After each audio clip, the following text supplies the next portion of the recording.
তুমি রেডি হয়ে গেছো? তুমি কোথায় যাচ্ছ? বয়ে দাও, বয়ো। আমি কলকাতা যাচ্ছি। আমার দিদুন রেডি হচ্ছে, আমার মাছি রেডি হচ্ছে।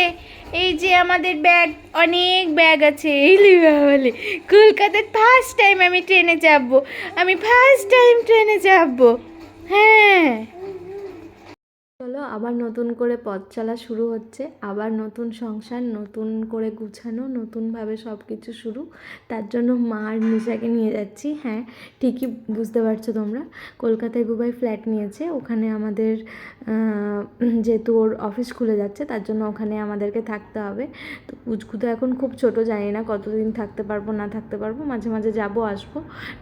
তো মা নিশাকে নিয়ে যাচ্ছি, বাড়ি ফাঁকা থাকবে, তাই জন্য পিন্টু দাদাকে বাড়িতে থাকতে বলা হয়েছে। তো এই যে আমরা কুলি হয়ে গেছি, কুলি।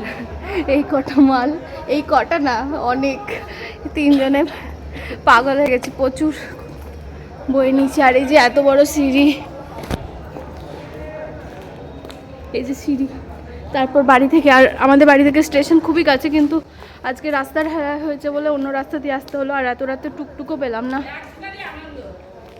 আর এই যে আমার মেয়ের খুশি দেখো, এনার তো চরম খুশি। কি ব্যাপার, ভাবছে যে আমাকে অন্ধকারে বের করেছে। আর মায়ের হচ্ছে ব্যাগ, মায়ের হচ্ছে একে নিয়ে যাওয়াই হচ্ছে কাজ।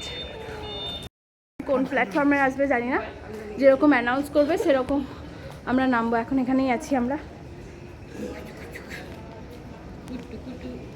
দেখা যাক।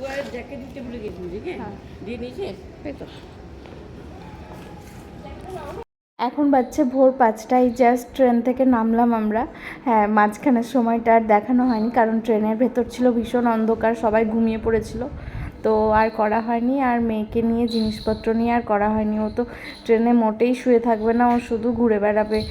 মানে কোনোদিনও তো ট্রেনেও চাপেনি, ট্রেনে বাসে। তো ওই জন্য ও চারিদিক দেখছে যে কী ব্যাপার কী ব্যাপার। আর ঘুম পাড়ানোর চেষ্টা করলেই ও কাঁদতে শুরু করছে। তো এইভাবে সারা রাতটাই কেটে গেছিলো, ভিডিও আর করা হয়নি। তারপর আমরা এখান থেকে বাসে যেতে পারলাম না, কারণ অনেকগুলো ব্যাগও ছিল আমাদের, তো তার জন্য গাড়িতে যাওয়াই সুবিধা। তো একবারে গাড়ি করে নেওয়া হয়েছিল। এতেই সুবিধা, আমরা ওই জন্যই রাতের ট্রেন বুক করেছিলাম, যাতে সকালে সারাদিনটা আমরা কাজে লাগাতে পারি। আর শনি রবিবারই তো ছুটি শুধু। এই যে এখন জলখাবারও নিয়ে চলে আসা হয়েছে, খাচ্ছি। আগে তো প্রচুর পরিশ্রম হয়ে গেছে সকালে উঠে, একে তো জার্নি, তারপরে পুরো বাড়ি পরিষ্কার করা হয়েছে, মেয়ে ওখানে ঘুমাচ্ছে। তো এখানকার কচুরিটা বেশ ভালোই। খেয়ে দিয়ে আমরা কিছুক্ষণ রেস্ট নিয়েছি, তারপরেই এই যে বেরিয়ে পড়েছি কেনাকাটার উদ্দেশ্যে। আর অনেক কিছু কিনতে হবে, মানে বাস করার জন্য যেটুকু নয় সেটুকু আমাদের লাগবেই। একটা বড় গদি কিনতে হবে, বিছানার ব্যবস্থা করতে হবে।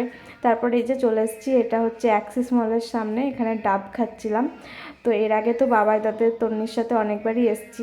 ডাবগুলো খুব টেস্টি ছিল। আর এখানে কিন্তু ডাবগুলোর দামও অনেকটাই কম ছিল, আমাদের রঘুনাথগঞ্জের থেকে বেশি দাম। তো আবার বুবাই যে ডাবটা খেলো সেটাতে আবার মালাই ছিল। তো যাই হোক, সবাই মিলে ওই ডাবটা থেকে মালাইটা ভাগ করে খেলাম। এখান থেকে যাব আমরা একটা ফার্নিচারের দোকানে। তো সেখান থেকে, এখানে খোঁজ পেয়েছিলাম বাবাইদার কাছেই। তো এখান থেকে একটা খাট আর গদি পছন্দ করে মানে অর্ডার দেওয়া হয়েছে। তো মানে সেটা কয়েকদিন পরেই বাড়িতে ডেলিভারি করে দেবে ওরা বলেছে। তো যাই হোক, এখানে অনেক ফার্নিচার ছিল, সমস্ত রকমই ফার্নিচার ছিল। আমাদের তো সব কিছু এখন নেওয়া সম্ভব না, আস্তে আস্তে সব কিছু নেব পছন্দ করে করে। একেবারে যেটুকু নয় সেটুকু আজকে অর্ডার দিয়ে গেলাম। খাটটা যেহেতু মেয়ে আছে ছোট, ঠান্ডা লেগে যাবে, কদিনই বা গদিতে শোয়াবো, তার জন্য খাটটা আরও কেনা হলো। আর গদি তো লাগবেই খাটের জন্য, তার জন্য এই দুটো অর্ডার করে দিয়ে গেলাম। তারপর তো আরও অনেক কিছু কেনাকাটা আছে, আস্তে আস্তে সব কিছু কেনা হবে। প্রয়োজনীয় জিনিসগুলো আগে হয়ে যাক, তারপর সব হবে। আর এই যে এই লোকটা বলছিল আমাদেরকে, আপনারা কি ব্লগ করছেন? আমরা বললাম হ্যাঁ। তো যাই হোক, ভালোই লাগলো। তারপর এই যে চলে এসেছি এখানে ফিস পা করাতে। নিশার উদ্দেশ্য, মানে নিশার জন্যই বেশি করে করলাম। আর ওই ভয় পাচ্ছিল পা রাখতে, বলছে যে না না ভয় লাগছে ভয় লাগছে। দিয়ে যাই হোক, সবার বেশ ভালোই লাগলো। সারাদিন অনেক সকাল থেকে খাটাখাটনি করেছি, তারপর পায়ে যখন ফিস পা করানো হলো বেশ আরামই লাগছিল। আর নিশার তো প্রথম অভিজ্ঞতা, সরি ফিস বলে, আমি ফিস পা।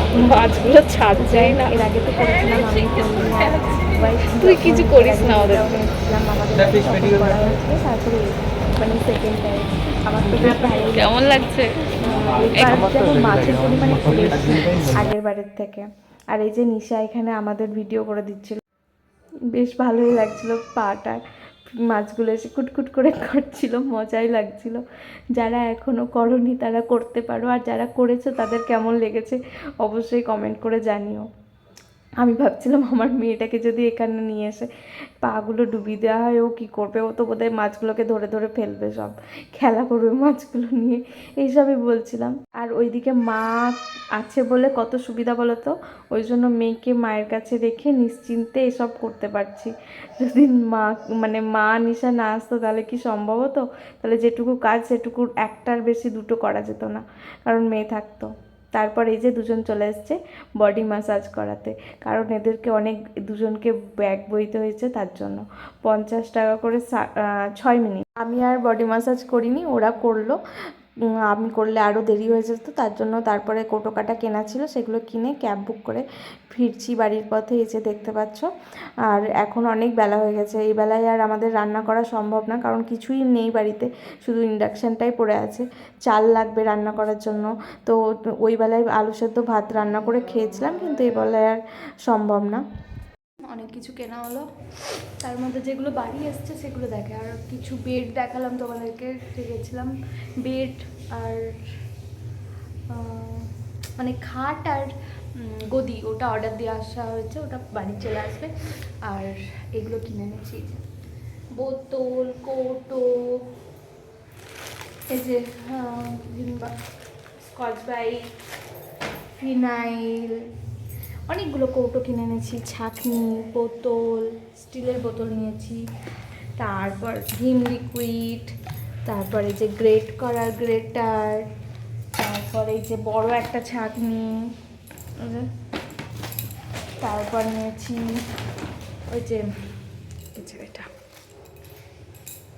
রান্নাঘরে রাখার জন্য ডাস্টার, এই সমস্ত কিনেছি। আর আরও অনেক কিছুই বুবাই কিনে নিয়েছিল, আর কিছু আমরা নিয়েও এসেছি বাড়ি থেকে। রান্না করার সমস্ত সরঞ্জামই আছে। আর একটা হাতা নিয়েছি, ও হাতা কিনেছে কিন্তু হাতাটা একটু বড় সাইজ, মানে বেশ বড় সাইজ, তার জন্য একটা ছোট হাতা পেলাম, তার জন্য এটা নিয়েছি। আর রান্নাঘরে দেখাবো তোমাদেরকে কী কী আছে। আরও অনেক কিছু লাগবে, কিছুই নেই। চলো আস্তে আস্তে করবো আর তোমাদের সাথে সব শেয়ার করবো। আর হ্যাঁ, একটা তো গদি আছে, এই যে এই গদিটা আছে। আর আজকে আমাদেরকে আরেকটা গদি কিনে আনতে হবে রাতে শোয়ার জন্য। দুটো বালিশ আছে, আরও দুটো বালিশ কিনে আনবো, আর একটা গদি। তাহলেই মোটামুটি এখনকার মতো, মানে এখন কয়েকদিনের মতো হবে। আজকে শোয়ার মতো তো করি, তারপর আবার কালকে যাব বাজার করব। আজকের মতো এটুকুটাই, আর সম্ভব না।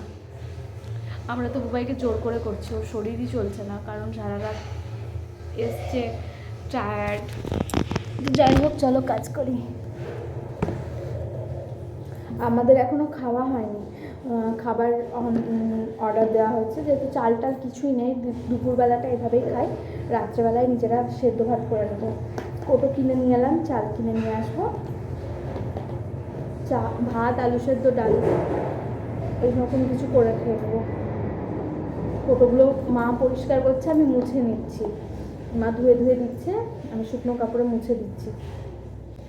বিস্কুট টিস্কুট নিয়ে আসা হয়েছে সকালে, সেগুলো ভরে রাখা যাবে। কফি, বিস্কুট, অনেক কিছু আছে, ওগুলো ভরবো। সকালে এসে তো কিছু দেখানোই হয়নি, একদম ঘরবাড়ি পরিষ্কার ছিল না, প্রচুর ধুলো পড়েছিল। বুবাই পরিষ্কার করেই গেছিলো, কিন্তু যেহেতু অনেকদিন বন্ধ ছিল, যার জন্য আবার ধুলো, ও কি আর পরিষ্কার করতে পারে। দিয়ে আমরা আবার দুটো ঘর, ডাইনিং, রান্নাঘর সব পরিষ্কার করলাম। নিয়ে এসো যেটা পরিষ্কার করলাম। বিকালবেলায় গিয়ে এই যে ঝুড়িটা দেখতে পাচ্ছ বাসন রাখার, ওটা কিনে আনা হয়েছিল। আর বাদ বাকি সব ছিলই, বুবাই কিনে রেখেছিল। আর কোটোকাটা তো কিনে এনেছি। আর এই দুটো চেয়ার কিনে এনেছিলাম। এই যে এই গদিটা, যেটার মধ্যে এখন অনেক কিছুই আছে, এই গদিটা। আর এই যে এই ওয়ার্ড্রপটা, আর ওয়ার্ড্রপের মাথার ওই আয়নাটা খুব দরকার ছিল। আর মা বলেছিল একটা ঠাকুরের মূর্তি আনতে, তো সেই ঠাকুরের মূর্তি, ব্যাস। সারাদিন সেরকমভাবে কিছুই এমন ভিডিও করে উঠতে পারিনি। তো যাই হোক, যেভাবে করেছি অল্প স্বল্প তোমাদের কাছে সবটাই তুলে ধরেছি।